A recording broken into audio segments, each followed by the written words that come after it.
Malipayong adlaw sa grasya kanatong tanan mga Kristohanon.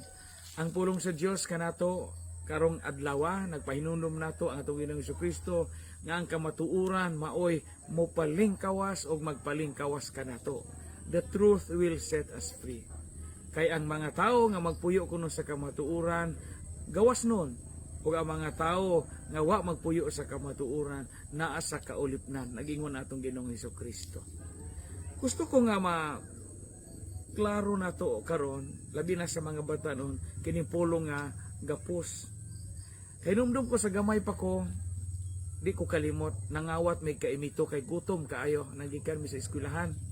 Nay kaimito nga bayulit sa among silingan, among gidughit, duha mi ka bata na sakpan mi sa tag-iya, gigapos mi. Mga usang oras may gigapos, nagipasandig ko sa kaimito unya, gilatos mi og kagingking, kailan mo kagingking kanang tumoy sa kawayan nga sakit kayo ilabtit. Kung gapuson ta, gapuson imong kamot, imong tiil, di gyud ka makalihok.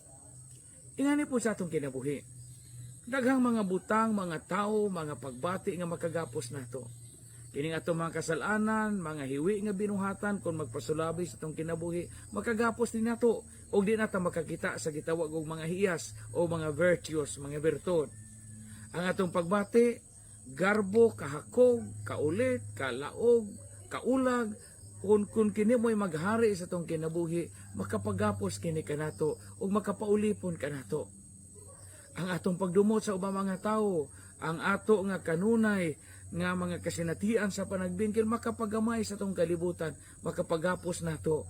O gani kabantay mo kung naaw ka mo'y mga kontra, mo gamay imong kalibutan, mo sulirap imong kalimutaw, kay di nakaganahan nga mag-abot mo sa usa ka dapit. Mo nga sa Ebanghelyo karon, giingnan kita sa Ginoong Jesucristo ang kamatuoran magpalingkawas kanato. Og unsa baning maong kamatuoran ang Ginoo nga mipuyuban kanato og naghatag kanato sa dalan, nagtultol kanato unsay kamatuoran og unsa ang tinuod nga kinabuhi. Pamalandong, unsa man o kinsa man ang nakagapos nimo og nato karon. Ug unsa may atong gibuhat, aron kining mga kaulipna nato, mga enslavement nato, mga bondage nato, makalingkawas unta kita gikan niini. Unsa may atong gihimo. Daigo nato ang Dios ug ato siyang pasalamatan.